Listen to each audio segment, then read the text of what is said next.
संसारातलं सुख आपल्याला विकत भेटतं. फ्रीज नावाचं जे सुख आहे ते 10-15 हजारात आपल्याला विकत भेटतं. ताज्या वस्तू शिळ्या करून खाण्याचं सुख 15 हजारात विकत भेटतं.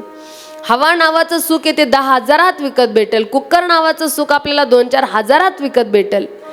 परंतु कथा कीर्तनामध्ये नृत्य करण्याचा आनंद, पंढरीला जाण्याचा आनंद हा कुठल्याच बाजारात विकत भेटत नाही. तो घ्यायचा असेल तर आम्हाला या धर्म मंडपातच यावं लागेल. आणि म्हणून खरं तर आपण या मंडपामध्येच या आनंदासाठी, या भगवत भक्तीच्या सुखासाठी याच मंडपामध्ये आलं पाहिजे बरं. आणि म्हणून आपण सगळे या भक्ती उत्सवामध्ये सहभागी आहे. फक्त विनंती की थोडंसं लवकर येत चला. खाली 3 ते 4 दिवस आपल्या हातामध्ये आहे. तेवढी तरी अगदी प्रेमानं तुम्हाला आम्हाला सेवा देता येईल. त्यामुळं थोडंसं लवकर येत चला. अतिशय आनंदानं आपण कथा ऐकत आहात. आजचा हा कथेचा आपला 4था दिवस आहे. आज रघुरायाची खरं तर प्रभू रामचंद्रजींचा विवाह सोहळा आणि या विवाह सोहळ्यासाठी आपण समस्त भाविक अगदी श्रद्धायुक्त अंतकरणाने नटून थटून सजून धजून आलेलो आहोत. खरं तर मी कालच सांगून गेले की लग्न हे देवाचं जरी असलं तरी ते आपल्या गावात आहे. आणि त्यावेळेला राघवांचा विवाह सोहळा झाला, तिथं आपण उपस्थित नाही राहू शकलो. पण कथेच्या माध्यमातून हे सौभाग्य आपल्या पदरी पडतंय. त्यामुळं आपण समस्त खरं तर अल्हाणवाडीकर मंडळी तितक्याच प्रेम भावनेनं आज या ठिकाणी या धर्ममंडपात उपस्थित आहोत. असो की रघुरायाचा काल जन्मोत्सव झाला आणि अतिशय आनंदानं आपण सर्वांनी नृत्य केलं. रघुरायाच्या जन्मकाल वेळ झाला कथेला, पण तरीसुद्धा आपण बहुसंख्येनं उपस्थित राहून रघुरायाच्या जन्मोत्सवाचा आनंद या ठिकाणी घेतलेला आहे. जीवनामध्ये भगवंत कधी आपल्याकडून दूर जाऊ नये, देवाला आपण कधीच विसरू नये, याच्यासाठी तर खरं आम्ही सत्संगाशी नेहमी जोडलेलं असलं पाहिजे. कारण देवावरती प्रेम करणं एवढं सोपं नाही. देवापुढं बसणं सोपं असेल, पण देवाशी एकरूप होणं, त्याच्या कथेशी एकरूप होणं खरंच कदापि एवढं सोपं नाही. वाटतं तितकं ह्या गोष्टी सोपी नाही. देवावरती प्रेम जडण्यासाठी आम्हाला जन्मोजन्मीची साधना करावी लागते. तेव्हा कुठंतरी आम्ही मनापासून देवावरती प्रेम करू शकतो. नाहीतर असे वृंदावनला तुम्ही कधी गेलात ना, तर त्या वृंदावन धाममध्ये तुम्हाला ठाकूरजी समोर कुणी रडताना दिसेल, कुणी हसताना दिसेल, कुणाच्या नेत्रातून अश्रू वाहताना तुम्हाला दिसेल. कारण का की हम पागल है पागल वृंदावन धाम के, हम पागल है पागल वृंदावन धाम के.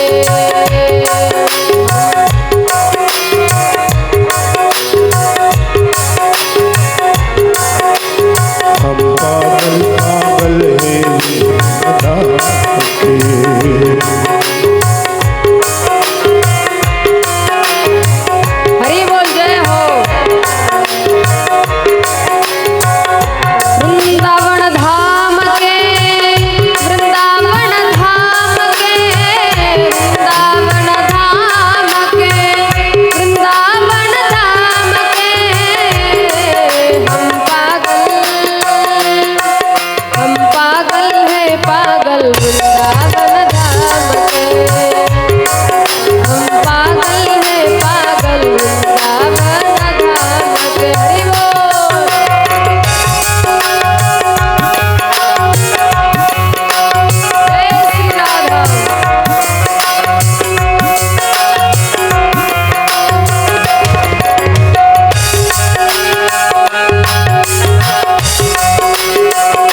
पागल है धाम के. वृंदावन धाम के, वृंदावन धाम के श्री राधा नाम के, वृंदावन धाम के श्री राधा नाम के. हम पागल है पागल वृंदावन धाम के. एवढे लोक वृंदावनमध्ये आपल्याला पागल पाहायला भेटतील. पागल म्हणजे कान्हाच्या प्रेमामध्ये पागल आहे. आणि व्रजभूमीमध्ये कधी तुम्ही गेलात तर तुम्हाला तिथं कृष्ण कन्हैयाचं नाव कमी ऐकायला भेटेल, पण सगळ्यात जास्त तिथं उच्चार जर कोणाच्या नावाचा असेल तर माहिती का तुम्हाला? राधा राणी, राधे राधे. कारण राधाजींची भक्ती केल्याशिवाय, राधा राणीला पुकारल्याशिवाय साक्षात भगवान भेटत नाही. आणि याच्यासाठी राधा राणीच्या नावाचा जास्त करून पुकार केला जातो. राधा राणीच्याच नावानं त्या ठिकाणी जयघोष केला जातो.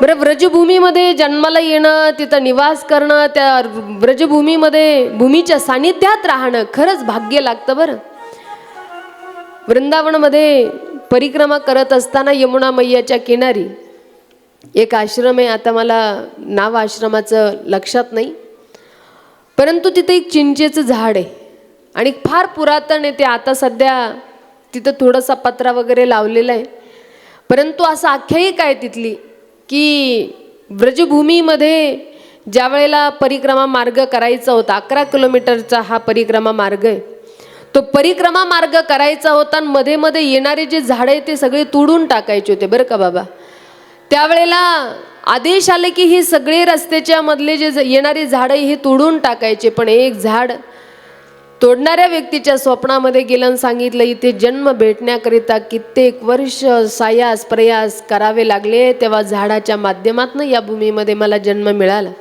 आम्हाला तोडू नका. परंतु स्वप्न खरं मानलं नाही.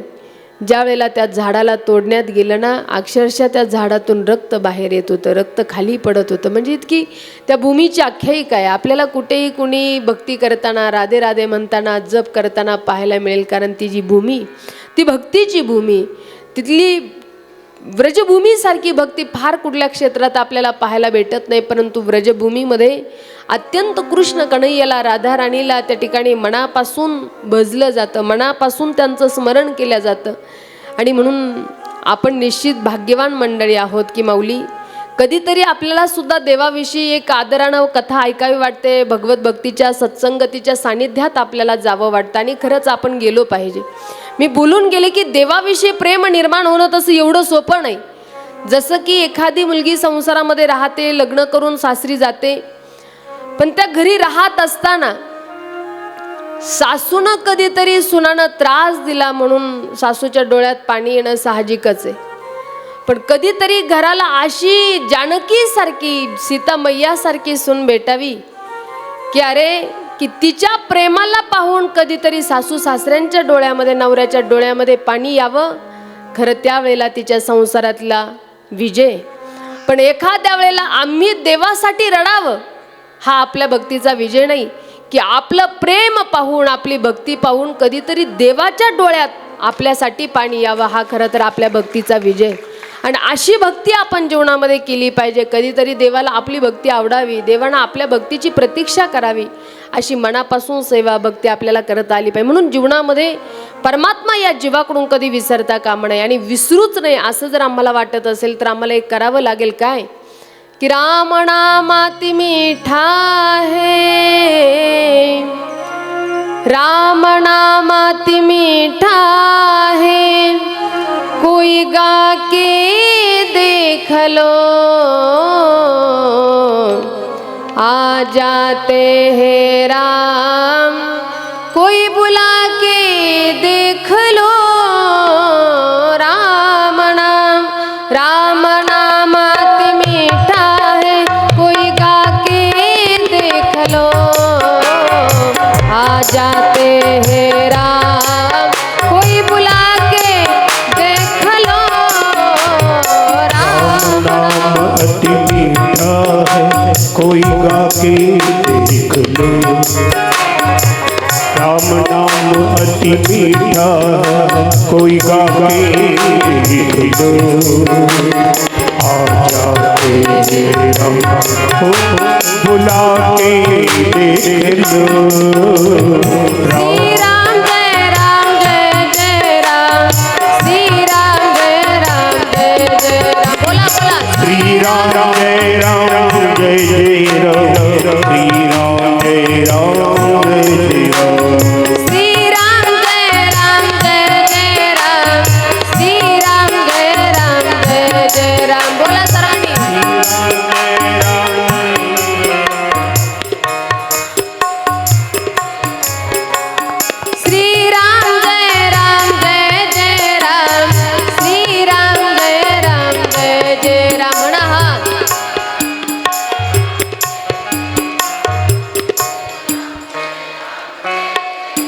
राम नाम अति मीठा है, कोई गा के देख लो।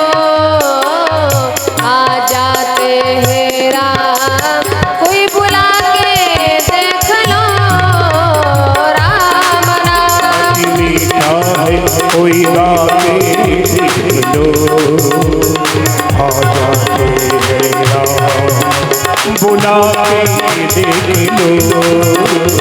मन भगवान का मंदिर है, मैल नाने देना।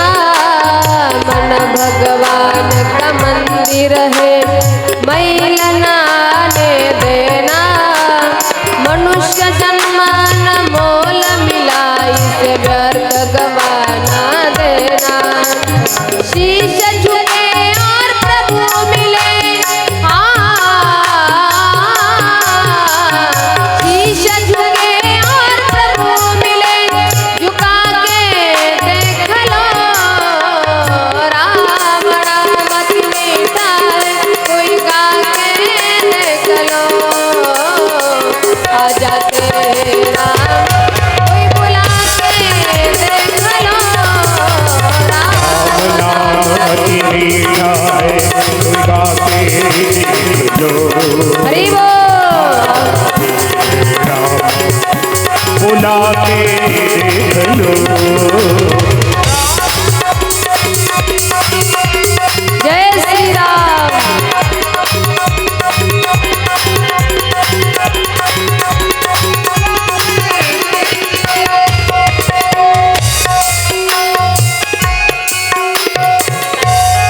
राम नाम अति मीठा है, कोई गा के देख लो। आ जाते हैं राम, कोई बुला के देख लो। मन भगवान का मंदिर है, मैल नाने देना। मनुष्य जन्मन मोल मिला, इसे व्यर्थ गवाना देना। शीश झुके और प्रभु मिले, शीश झुके और प्रभु मिले, झुका के देख लो। राम नाम अति मीठा है, कोई गा के देख लो। आ जाते राम, कोई बुला के देख लो. येईल आपल्यासाठी सुद्धा भगवान धावून येईल, पण तितकं प्रेमानं आपल्याला पुकारता आलं पाहिजे, तितकं प्रेमानं आपल्याला त्याच्या जवळ जाता आलं पाहिजे. म्हणून देवानं आपल्यासाठी धावून यावं, कधीतरी आपल्या सुखदुःखात त्यानं सहाय्य करावं. असं जर आम्हाला वाटत असेल तर परमात्मा आपल्याकडून कधी विसरता कामा नये. बरं, कधीच देवाला विसरू नका. आपल्याला सुखाचे क्षणी उद्या, जीवनात दुःखाचे क्षणी उद्या, पण देव आपल्यापासून कधी दूर जाता कामा नये. जेवढं सुखात देवाची, दुःखात देवाची आठवण होती ना, तेवढे आम्हाला सुखात होत नाही. पण त्याच्यासाठी तर द्रौपदीनं देवाला मागितलं, कुंतीनं, विपद संतुन शश्व तत्र तत्र जगद्गुरु. देवा, द्यायचंच असेल तर मला दुःख दे, कारण या दुःखाच्या समयीच खरं तर तुझी आठवण राहते. आणि म्हणून देव कधीच विसरता कामा नये. जसं की तुमच्या अल्हाणवाडीचं लग्न जर बीडला लागायला गेलं ना, लक्ष द्या बरं, वमई वरमईचं जर नारळ इसरलं ना माया हो, तर दकून घेता येईल. रुखवादाचं कुरडई पापडीचं टोपलं जरी इसरलं तर दकून घेता येईल. पण तिथं गेल्यानंतर तुम्ही सांगितलंय बघा, नवरदेवचे मामा आले, मामी आली, आजी आले, आजोबा आले, बहीण आले, भाऊ आला, गावातले सगळेच लोक आले, भावकी आली, सगळे आले. त्यांनी विचारलं का हो तुम्ही सगळे आले, पण तो नवरदेव कुठे आहे? मग तुम्ही म्हणायचं अल्हाणवाडीत राहायला. चालेल का? बोला बोला, चालेल का माया हो? नाही चालणार. जसं लग्नाला गेलो, नवरदेव विसरता कामा नये. बरं जाऊ द्या, शेतकरी वर्ग आहे आपण. दादा बाबा काका, एखाद्या वेळेला आपण पेरायला गेलो ना, काही जरी विसरलं तर दकून घेता येईल. पण पेरायला गेलो बीच विसरलं, चालेल का? नाही चालणार. जसं पेरायला गेलो बी विसरता कामा नये, लग्नाला गेलो नवरदेव विसरता कामा नये, तसं जन्माला आलो परमात्मा विसरता कामा नये. तुम्ही म्हणताल विसरल्याने कायच होतं? जसं बीडचं जावई आणि काही कारणास्तव मुंबईला जाऊन आला. आता तिकडं नोकरीला होता, अगदी कमी पगार, परंतु दिवाळीच्या सणाला आपल्या भागाकडे आला. आणि आपल्याकडं काय आहे ना, दिवाळीच्या सणाला घरापुढं उकिरड्यावरती गाईच्या गोठ्यामध्ये सगळीकडं अशा दारामध्ये सगळीकडं पंत्या लावल्या जातात. लावतात ना माया, हो इकडं पण लावतात ना, पंत्या लावल्या जातात. तो जो जावई बापू आलेला होता त्यानं पाहिलं, बाप बाप बाप बाप म्हणला, सगळीकडंच नुसतं चकाचक करतं. त्याचं सासऱ्याला विचारलं, म्हणे सासरे बुवा काय म्हणे सगळीकडंच नुसतं चकाचक करतं. म्हणे जावई बापू, ते कणी आमच्याकडले सूर्याचे पिलं. तुम्हाला आपल्याकडं काही लोक टीव्हीत मासे पाळी त्या कुणी कसं तर कुणी कसं. आणि जर आपण यांच्या दारातले जर 2 सूर्याचे पिल्लं चोरून नेले तर आपल्या मुंबईकडल्या लोकायला किती आनंद होईल म्हटला. म्हणून त्यांना त्याच्या सासऱ्याच्या दारातले माया 2 सूर्याची पिल्लं चोरले. आणि त्याच्या सासऱ्याची गवताची वळही होती, एक खालतून ठुलं आणि एक वरतून ठुलं. तुम्ही रेंजमध्ये बसा बरं, रेंजमध्ये बसलं तर तुम्हाला उदाहरण विनोद दृष्टांत कळेल. रेंजच्या बाहेर असले तुम्हाला काही कळणार नाही. कधी कधी टावर खालीच रेंज राहत नाही, त्याला आमचा नाविलाज आहे. पण रेंजमध्ये बसा. काही काहीला रेंजच लागत नाही. आमच्या गावातल्या एक आजीबाईला मिळालं, आजीबाई हो आजीबाई, आपल्या गावातले सखाराम तात्या कोमात गेले.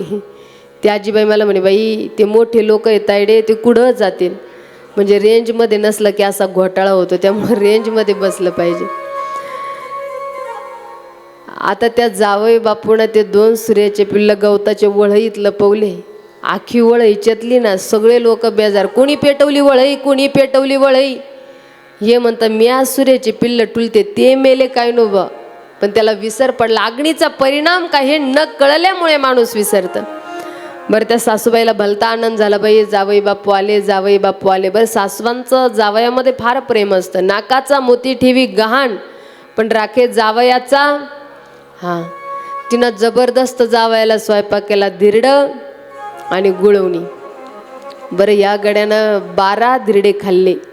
त्याला लईच आवडलं धिरडं गुळवणी. 12 धिरडे खाऊन बघूनभर गुळवणी प्याला. म्हणला बस आता माझ्या घरी गेलो ना, मी बायकोला सांगन की आपल्याला धिरडं गुळवणीच कर.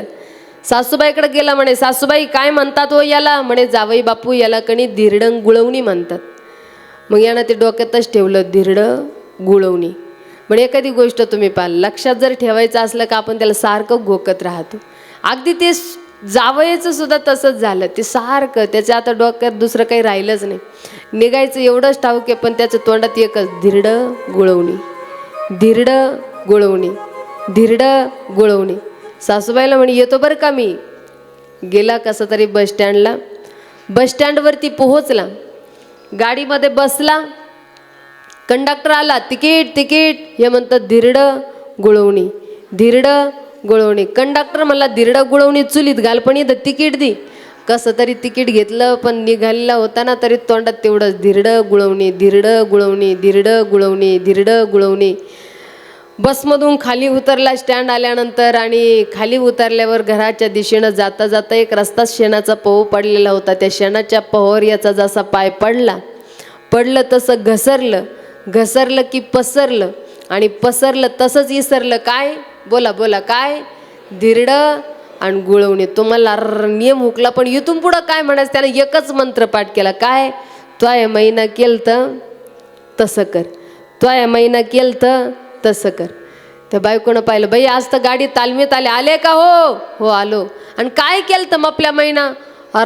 तुपल्या महिना असा स्वयंपाक केलता आणि मी असा जेवलो, तू ते कर. ती म्हणे बघा हे काय आता नवीनच बाई. म्हणे तुम्ही कसं होतं काय होतं. त्यानं सांगितलं मला बाकीचं काही माहीत नाही, तो या महिना केलतं तसंच कर.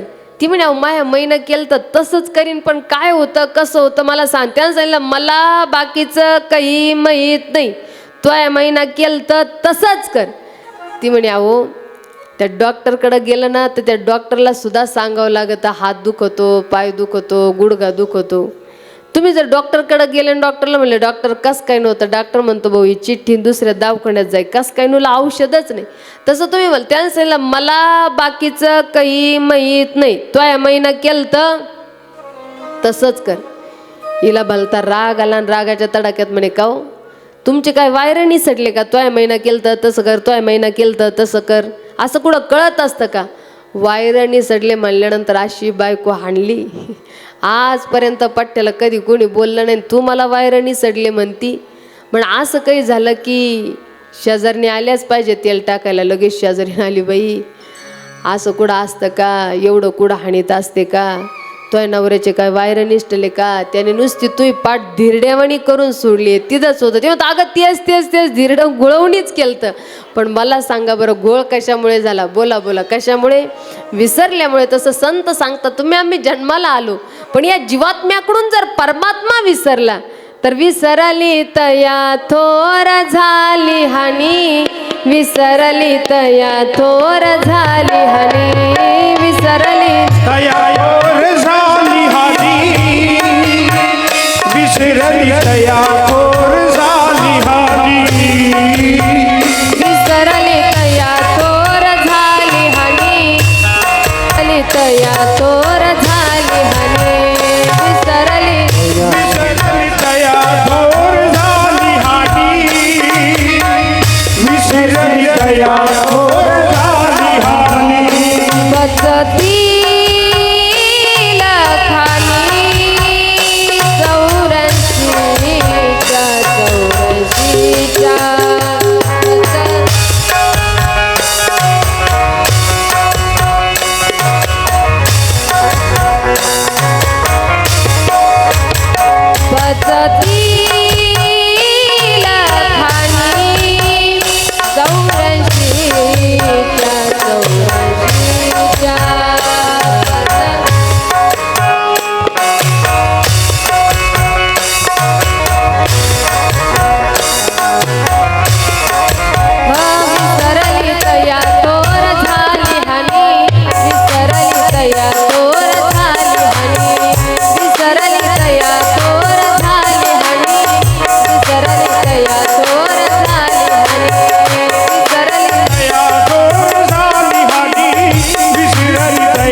विसरली तया थोर झाली हानी, पचतील खाणी 84च्या. म्हणून परमात्मा या जीवाकडून कधी विसरता कामा नये आणि विसरूच नये देवाला. असं जर वाटत असेल तर आम्हाला नेहमी सत्संगाशी जोडलेला असावं, आम्ही भगवत भक्तीशी जोडलेलं असावं. आणि म्हणून आज दशरथजींच्या अंगणामध्ये कौसल्याच्या उदरी रघुरायांचं प्रागट्य झालं. खरं तर काल मी तुम्हाला सांगून गेले वंशावली. नवे का बरं भगवान राघवेंद्र सरकारनं अवतार धारण केले, मी असे 5 कारणं तुमच्या समोर ठेवले. परंतु मनू आणि शतरूपा खरं तर तेच असणारे दशरथजी आणि कौसल्या त्या ठिकाणी प्रगट झालेले आहे आणि त्यांच्या पोटी प्रत्यक्ष राघवेंद्र सरकारचं प्रागट्य झालं. बाळ जन्माला आलं राघवेंद्र सरकार, कारण आतापर्यंत संतान नाही म्हणून दशरथजी फार दुःखी होते. पण नशिबात असलं ना तर पदरात घ्यायचं बरं, पण काही काहींना नसलं तरी सायास करतील, प्रयास करतील, ह्या बाबाकडे जाय त्या बाबाकडे जाय, हे कर ते कर. जसं आत्मदेवजीच्या जीवनात संतान नव्हतं बरं का माया हो. भागवत ऐकलं ना तुम्ही, झाल्याने इथं भागवत कथा. आत्मदेवजीच्या जीवनात पुत्र संतान नव्हतं. एका साधूनं सांगितलं होतं की तुमच्या जीवनात संतान नाही, पण त्यांनी सांगितलं होतं की दारामधली गायी आहे तीही वांज आहे, घरी जे भाजीपाला घेऊन येतो तोही सुकून जातो, आणि माझ्याही पत्नीला काही संतान नाही. पुत्रहीनस्य मे राज्यम. जर संतानच नसेल तर मग ह्या संसारामध्ये काही उपयोग नाही, म्हणून आम्हाला संतान हवंय. पण संतान एका साधूनं त्यांना वनामध्ये सांगितलं होतं की आजच नाही, सप्त जन्मावधी तव पुत्रो नाही वच नाही वच. एक नाही, तुम्हाला 7 जन्मापर्यंत संतान होणार नाही. पण नशिबात नव्हतं तरी सुद्धा त्या ठिकाणी सायास प्रयासानं साधूला मागितलं. परिणाम काय झाला आपल्याला माहिती. धुंदुकारी जन्माला आला आणि अतिशय महाखल. जसं की महाकल कशाला म्हणतात, ज्या ताटात खायचं त्याच ताटात विष कालवायचं, असं कार्य खरं तर धुंदुकारीनं केलं. शेवटी आत्मदेवजीला रडावं लागलं आणि स्वतःचं जीवन संपवावं लागलं. म्हणून असलं नशिबात तर घ्या बरं. खरं सांगू का, ज्यांच्या जीवनात संतान नाही ना ते संतान नाही म्हणून दुःखी नसतात. पण समाजाचं बोलणं ऐकून ते जास्त दुःखी होतात. काही काही लोकांना सारखं कुटायची सवयच राहते, याचं कुटतील त्याचं कुटतील त्याचं कुटतील. अरे नाही झालं एखाद्याच्या नशिबानं, नाही उद्या ना, पण एखाद्याचं लग्न झालं लगेच 2-4 महिन्यानं शेजारीन जाणार का गं बाई पोराचं लग्न झालं आहे का नाही ते सुनाला काही अजून, अगं होईन नाही तर नाही व्हायचं पण तू कशाला टेन्शन घेते. पण काही काहीला सारखं कुटायची सवय राहते. पण खरं एक सांगून जाईल तुम्हाला, लक्ष देऊन ऐका आणि हा मोलाचा संदेश समजा. आपल्या जीवनामध्ये जर माया हो संतान झालं आणि जर एखाद्या वेळेला आपल्या प्रारब्धवशानं जर आपलं बाळ गेलं ना, तर त्या स्त्रीला फार दुःख होतं, देवाशी रडते, देवाशी भांडते, देवा तू दिलं पण भरल्या हातानं आम्हाला दिलं नाही. एखाद्याच्या जीवनामध्ये संतानच झालं नाही तर ते आयुष्यभर नाराज राहतात. म्हणजे एखाद्याला झालं जर ते मेलं तर ते देवाशी वैर करतात, देवाशी भांडतात, देवाशी नाराज होतात. पण एखाद्याला झालंच नाही तर ते सुद्धा आयुष्यभर दुःखी राहतात. पण एखाद्याला झालं जर ते नालायक निघालं तर मग मात्र आयुष्यभर रडावं लागतं. म्हणून देवाला सांगा, देवा द्यायचंच असेल ना तर चांगलं संतान दे, या नाहीपेक्षा आम्ही तसंच राहिलो तरी चालेल, पण द्यायचंच असेल तर गुणी चांगला संस्कारयुक्त असणारा खरं तर आमच्या पोटी बाळ जन्माला घाल. जसं की बाळ खरं तर जन्माला आला आऊसाहेबांच्या पोटी, यशवंत गुणवंत कीर्तिवंत प्रजाहित दक्ष. आऊसाहेबांना ज्या वेळेला दिवस गेले कुणीतरी दासींनी येऊन विचारलं, आऊसाहेब तुम्हाला कशाचे डोहाळे लागले. हे शब्द ऐकल्याबरोबर आऊसाहेब ताडण उठून उभं राहिल्या, चेहरा लालबुंद झाला, हाताच्या मुठी आवळल्यांच्या. आऊसाहेब कडाडल्या, मला असं वाटतं हातामध्ये तलवार घ्यावी, घोड्यावरती टांग टाकावी आणि ज्यानं कुणी माझ्या आई बहिणींची आबरू उठली त्याचं शिर धडा वेगळं करावे. माझ्या आऊसाहेबांचे डोहाळे होते.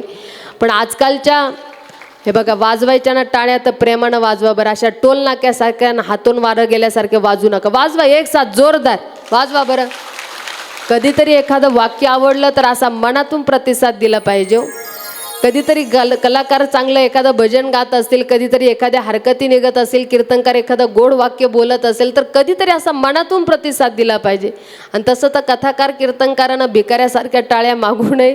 पण श्रोते जर कंजूसच असतील तर टाळ्या काही सगळंच काही मागून घ्यावं. आणि कलेला दाद देण्यासाठी मंडपात नुसते माणसं असून चालत नाही, तर यांच्यातली कलाप्रियता जिवंत असणं सुद्धा महत्त्वाचं आहे. म्हणून मला सांगायचं महत्त्वाचा मुद्दा आहे की वाजवायचा ना प्रतिसाद द्यायचा तर मनातून देत चला.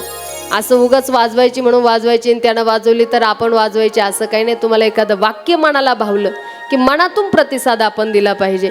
आऊसाहेबांच्या पोटी खरं तर बाळ जन्माला आलं आणि आऊसाहेबांनी एवढे मोलाचे संस्कार केले ना माया हो. कारण आईच्या हातामध्ये असतं आपल्या लेकराला देव बनवायचं, साधू बनवायचं की राक्षस वृत्तीचं बनवायचं, ही आई ठरवत असते. आपल्या बाळाला ज्या प्रमाणात ती माऊली संस्कार करील. पोटामध्ये बाळ असताना जर आम्ही शूरवीरांच्या कथा, भागवत कथा, रामकथा ऐकत असेल तर तुम्ही पहा जन्माला घातलेलं बालक त्याच्यामध्ये तुम्हाला तसेच संस्कार दिसतील. पण आपण जर काहीतरी चुकीच्या मालिका पाहिल्या, चुकीच्या गोष्टी केल्या, बाळ पोटामध्ये असताना सारखी चिडचिड केली, भांडणं केले, रागद्वेष केला की तुम्हाला त्या बाळामध्ये सुद्धा तुम्ही अनुभव घ्या तशीच थोडेफार तरी गुण तुम्हाला पाहायला मिळतील. आणि म्हणून आपलं होणारं अपत्य सात्विक वृत्तीचं जन्माला यावं असं जर वाटत असेल तर पहिले गर्भधान संस्कार शास्त्रानं आम्हाला सांगितले ते खरं तर आपण योग्य केले पाहिजे. गर्भावधान काळामध्ये माऊलीनं कधी खोटं बोलायचं नाही, सारखं रागराग करायचा नाही, कुणाशी वादविवाद करायचे नाही, भांडण तंडण खरं तर करायचं नाही. कारण तसेच संस्कार आपल्या गर्भावरती होत असतात. आणि म्हणून आऊसाहेबांचे गर्भसंस्कार तेवढे मोलाचे. राजे जन्माला आल्यानंतर 5 वर्षाचे झाले आणि बायांचं नाच गाणं जिथं चालू आहे ना तिथं राजे जाऊन उभा होते. कुणीतरी आऊसाहेबांना येऊन सांगितलं, आऊसाहेब बायांचं नाच गाणं जिथं चालू आहे तिथं राजे उभा आहे. आऊसाहेबांना हे शब्द कळाल्याबरोबर आऊसाहेब धाड ताड ताड ताड ताड चालत राजांजवळ पोहोचल्या आणि राजाचा हात आपल्या हातामध्ये घेतला आणि राजाला सांगितलं, अय राजा तुला बाया नाचवणारा नाही तर बाया वाचवणारा शोभा व्हायचे. हे संस्कार योग्य वयात केले आणि म्हणून खरं तर ही क्रांती आज कुठंतरी आपल्याला पाहायला मिळते बरं. म्हणून योग्य वयात संस्कार खरं तर आपल्या लेकरांवरती झाले पाहिजे. आणि म्हणून तर छत्रपती शिवाजी महाराजांचं आजही नाव आम्ही आदरानं घेतो का? छत्रपती शिवाजी महाराजांची क्रांती काही अलौकिक आहे, शब्दामध्ये आपण वर्णन करू शकणार नाही एवढं महान कार्य छत्रपती शिवरायांचं आहे. आणि म्हणून आजही आपण आदरानं म्हणतो की एकच राजा इथे जन्मला शिवनेरी किल्ल्यावर, माझ्या राजाचं नाव गाजतय गड किल्ल्याच्या दगडावर. संगमनेर तालुक्याच्या अकोला आणि संगमनेरच्या बाजूने एक प्रेमगिरी डोंगर आहे बरं. फार आता जसं आपण या घाटातून येतो ना, ह्याच्यापेक्षाही खतरनाक घाट आहे. मी तिथं प्रेमगिरीच्या अगदी टोकाला एक मंदिर आहे भगवतीचं, तिथे कीर्तन महोत्सव होता. त्यावेळेला वरती गेलो होतो आम्ही. त्यावेळेला त्यांनी आम्हाला सांगितलं, ताई खरं तर छत्रपती शिवरायांचा जन्म याच ठिकाणी होणार होता, पण आऊसाहेबांना काही चाहूल लागली म्हणून शिवनेरीवरती खरं तर राजांना आऊसाहेब घेऊन गेल्या होत्या. म्हणजे आपण जर कधी शिवनेरी चढलो, प्रेमगिरी चढलो ना, आपल्या लक्षात येईल खरंच छत्रपती शिवरायांच्या आईंचे, शिवरायांचे तुमच्या आमच्यावरती किती उपकार आहे. अगदी न लिहून ठेवणे इतके उपकार खरं तर या थोर वीरांचे आपल्यावरती आहे बरं. आणि म्हणून चांगली सात्विक संतती जन्माला यावी असं जर आम्हाला वाटत असेल ना माऊली, तर गर्भधान संस्कार आम्हाला सांगितले. म्हणून जो पूर्वजांना तारतो, पितरांचा उद्धार करतो, तो खरं तर पुत्र आहे. असे 5 सर्वश्रेष्ठ पुत्र सांगितले. लक्ष दिलं तर माझं बोलणं कळेल तुम्हाला. पहिला पुत्र आहे आपल्याला की तो श्रावण बाळ, की ज्याला आदर्श पुत्र म्हणून आज खरं तर त्याचं नाव आहे. काय केलं या श्रावण बाळानं? खरं तर आपल्या आई वडिलांची इच्छा परिपूर्ण करण्यासाठी स्वतः मरणाला सामोरा जाणारा एक पुत्र, तो म्हणजे श्रावण बाळ. दुसरं ज्याचं चरित्र, रघुरायाचं चरित्र आपण ऐकतोय, तोही एक आदर्श पुत्र म्हणून ज्यांचं नाव घेतलं जातं ते माझे श्रीराम प्रभू आहे. खरं तर अयोध्येसारखं राज्य होतं, पण वडिलांचं वचन पूर्ण करण्यासाठी अयोध्येचं सुखसागराला, अयोध्येच्या सुखसागराला सोडून ज्यानं वनाचं राज्य स्वीकारलं ते माझे प्रभू रामचंद्रजी दुसरे खरं तर श्रेष्ठ पुत्र आहे. तिसरे सर्वश्रेष्ठ पुत्र आहे या विश्वामध्ये ते निवृत्तीनाथ महाराज. आई वडिलांचा दिलेलं वचन पूर्ण, आई वडिलांनी दिलेलं वचन परिपूर्ण करण्यासाठी ज्यांनी जीवनातून निवृत्ती पत्करली ते निवृत्तीनाथ महाराज. आणि चौथे सर्वश्रेष्ठ पुत्र आहे छत्रपती शिवाजी महाराज. श्रीचं राज्य व्हावं ही मनोभावना पूर्ण करण्यासाठी ज्यांनी आपलं तारुण्य या स्वराज्याला बहाल केलं ते छत्रपती शिवाजी महाराज चौथे पुत्र. आणि 5वे पुत्र शंभूराजे.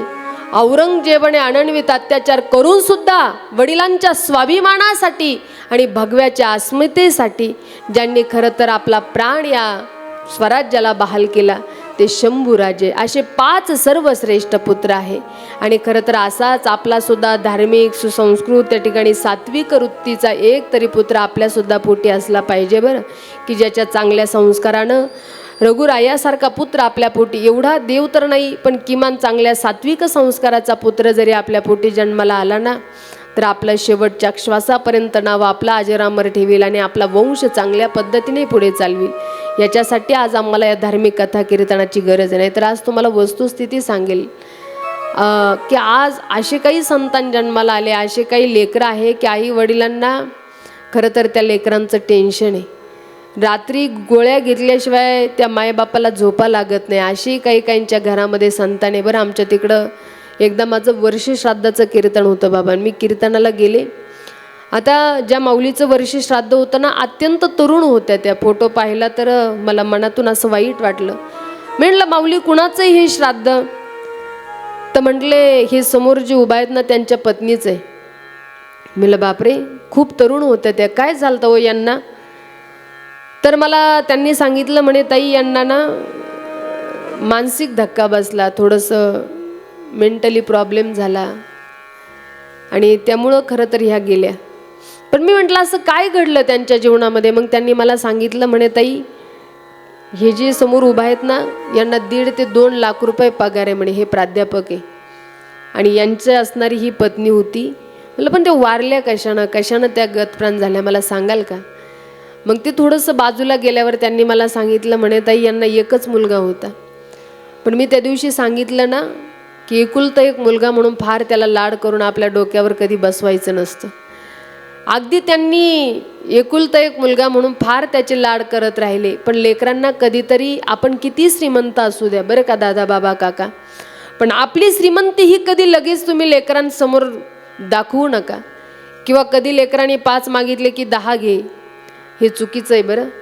कधीतरी त्या लेकरांना कळू द्या की हे 2 पैसे येण्यासाठी दुकानात जा, 10 रुपयाची वस्तू घेतली, 2 रुपये कमी पडू द्या, 1 रुपया कमी पडू द्या, दुकानदार देणार नाही.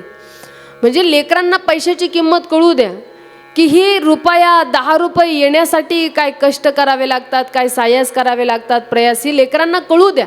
पण आजकाल काही लेकरांना आई वडिलांचे कष्टच कळायला तयार नाही.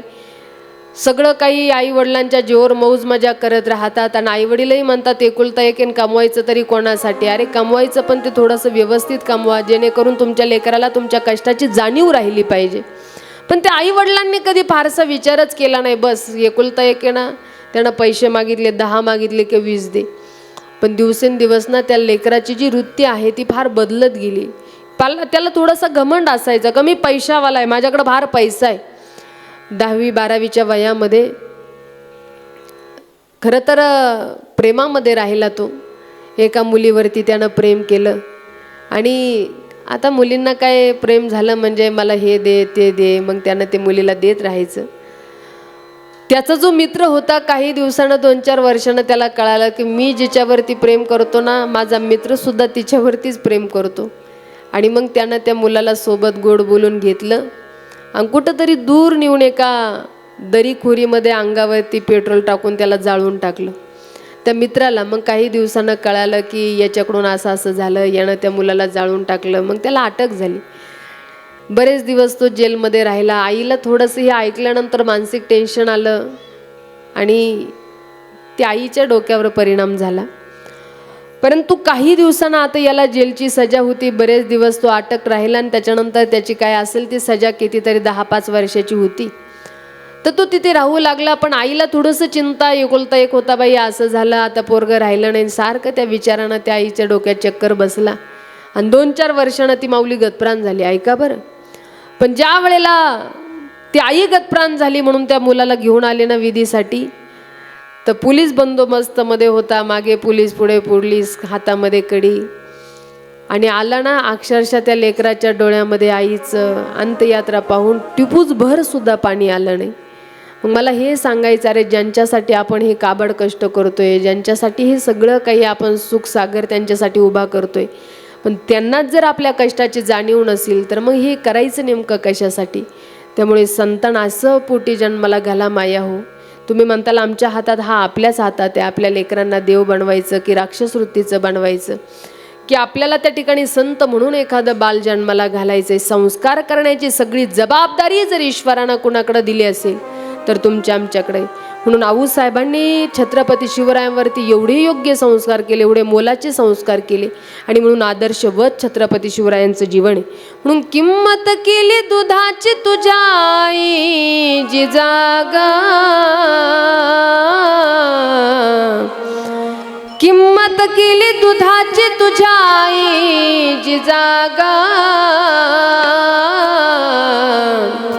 झाला महाराष्ट्राचा राजा शिवाजी माझा ग, झाला महाराष्ट्राचा राजा शिवाजी माझा ग, झाला महाराष्ट्राचा झाला महाराष्ट्राचा राजा शिवाजी माझा ग. किंमत केली दुधाची तुझ्या आईची जागा, किंमत केली दुधाची तुझ्या आईची जागा, झाला महाराष्ट्राचा राजा शिवाजी माझा ग, झाला महाराष्ट्राचा राजा शिवाजी माझा ग, झाला महाराष्ट्राचा राजा शिवाजी माझा ग. म्हणून यशवंत गुणवंत कीर्तिवंत बाळ जन्माला आलं आणि म्हणून रघुरायांचा सुद्धा अवतार कार्य आहे बरं. दशरथ ज्याने कौसल्यांच्या घरी भगवंताचं प्रागट्य झालं, आनंदाला पारावार राहिला नाही. अक्षरशः चंदनाचे फुलांचे सडे अंगणामध्ये पडलेले आहे आणि एक नाही दोन नाही, तब्बल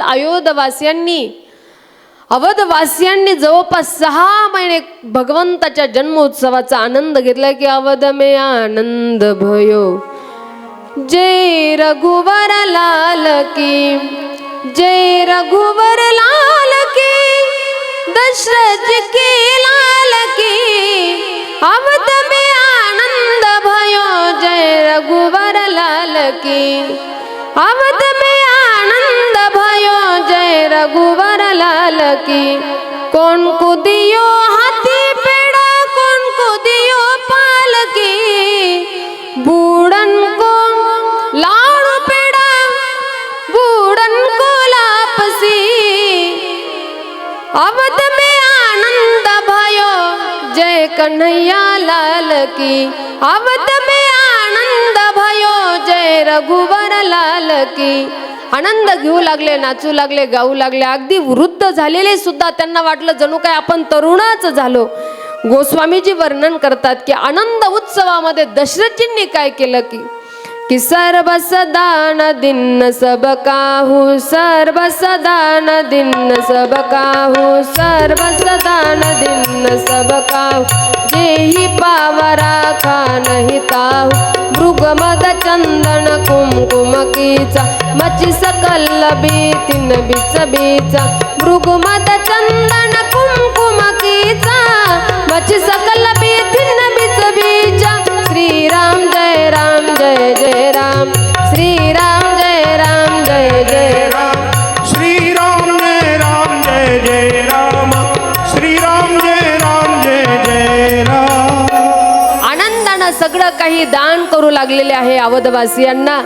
पण खरं तर आज तर आपल्यासाठी आनंदाचाच क्षण म्हणावा लागेल की जसं रघुरायाचं मंदिर अयोध्येला जर कुणी याच्या आधी गेलं असेल बरं का, खाडे सर, तुम्ही खाडे सरच आहे ना, बरोबर।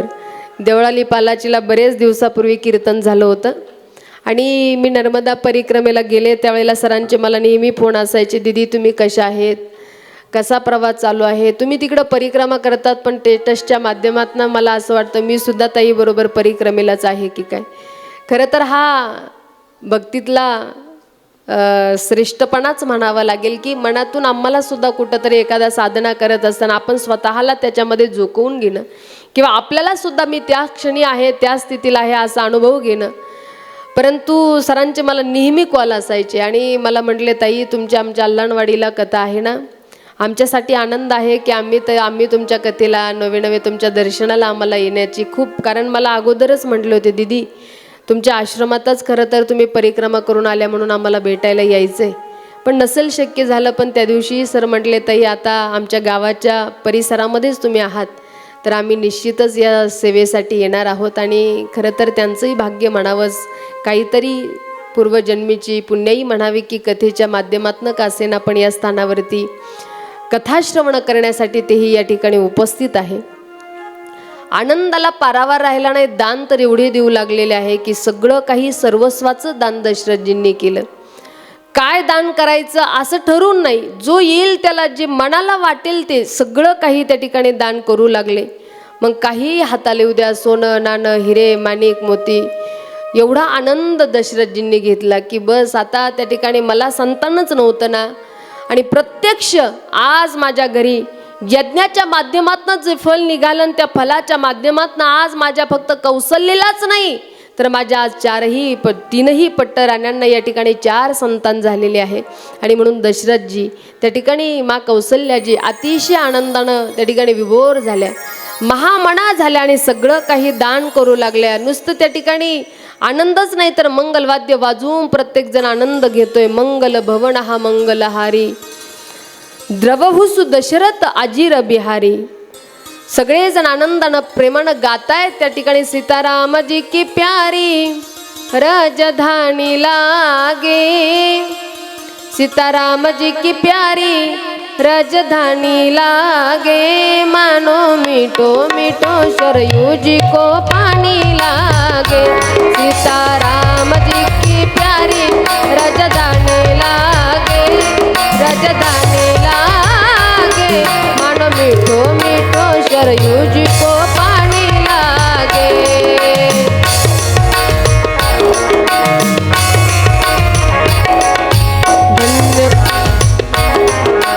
जय हो।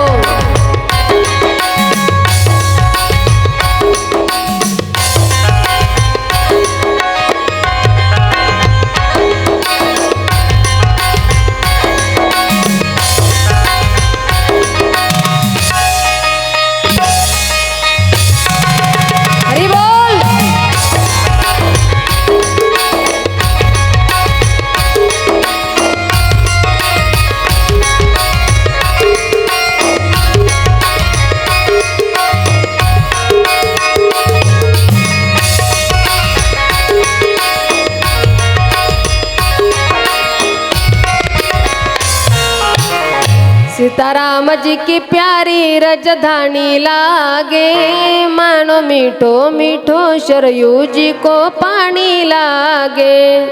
धन्य कौसल्या धन्य कैकई धन्य सुमित्रा मैया, धन्य भूपद सरस के आंगन खेले चारो बैया।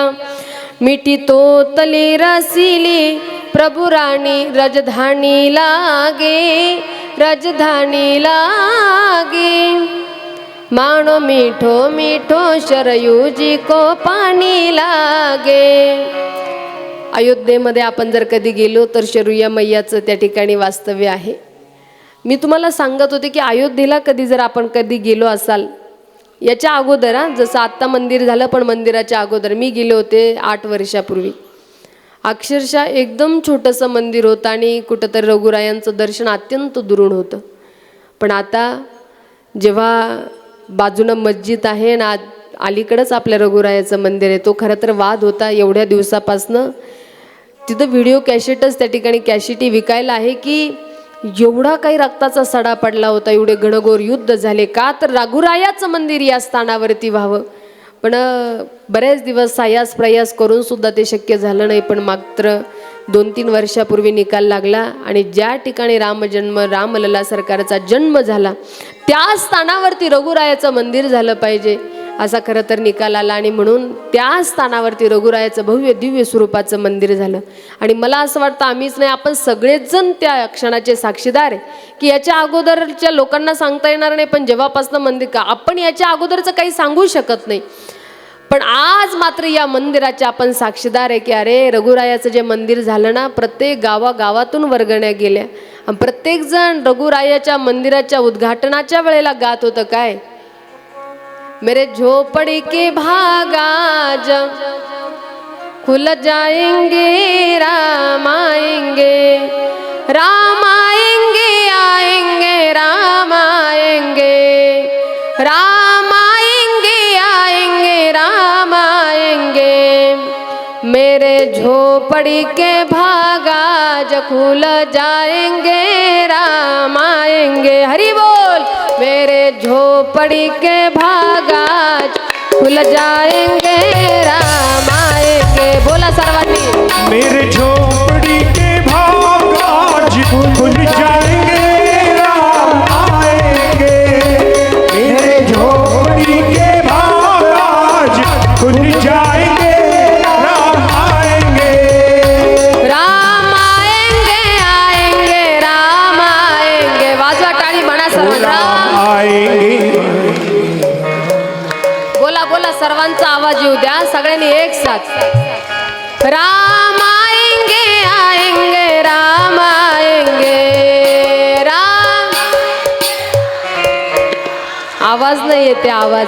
रामजींची कथा चालू आहे त्यांचंच भजन गायला सांगते। प्रेम टाका सगळ्यांचा आवाज येऊ द्या एक साथ। राम आएंगे, आएंगे राम आएंगे, राम। वाह वाह अजून जोरदार। राम आएंगे, आएंगे राम आएंगे, राम।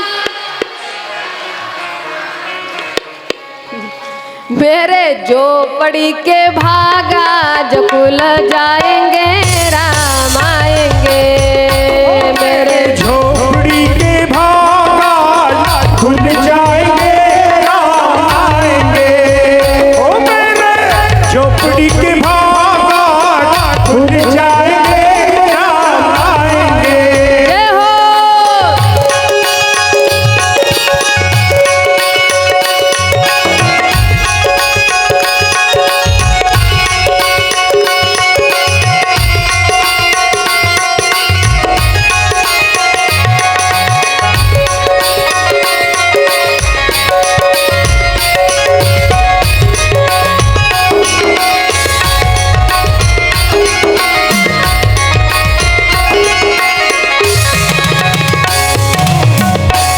प्रभू रामचंद्र भगवान की प्रेमानं सर्वांचा जय घोष सगळ्यांचा आवाज आला पाहिजे बरं। सगळे लाईव्ह बघतायत तुम्हाला प्रेमानं हात वरती करा ताट आणि सगळ्यांनी एक साथ जोरदार सगळ्यांना कळू द्या की रामकथा आमच्या अल्लाणवाडीत चालू आहे म्हणून हे सगळे रामभक्त या ठिकाणी बसले. त्यामुळे मनापासून सगळ्यांचा जयघोष येऊ द्या.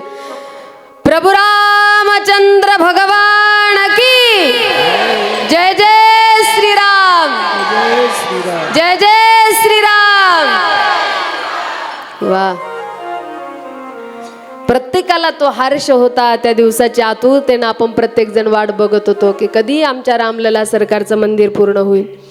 आणि 2-3 वर्षापूर्वी ज्या वेळेला आम्ही गेलो, आता जवळपास या अधिक मासामध्ये 3 वर्ष पूर्ण झाले, त्यावेळेला भव्य दिव्य स्वरूपाचं मंदिर चालू होतं.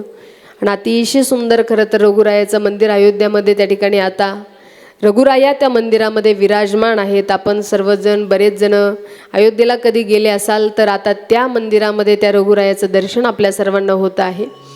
आणि म्हणून रघुरायांचं चरित्र आपण ऐकतो आहे ना.